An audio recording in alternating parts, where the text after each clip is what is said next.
mas merong comfort, mas stability. Ayan, yung stable na pamumuhay. Why not? I-claim na ba natin yan? Of course. For some of you, if this is about relationship, at hindi mag-apply yun, napakalawak ng pwedeng iwan ng cards, guys. Kung naghihintay kayo, I will be straightforward ng something closer or may pagtatapos talaga.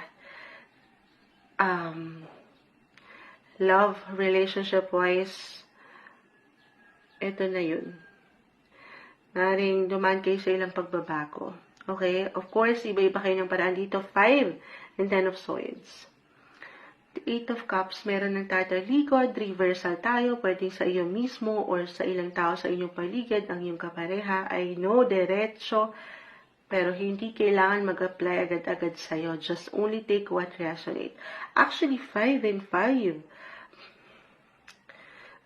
Hindi man ngayon, guys, pero may pagtanggap, may pagpapatawad, okay, may pag-aayos.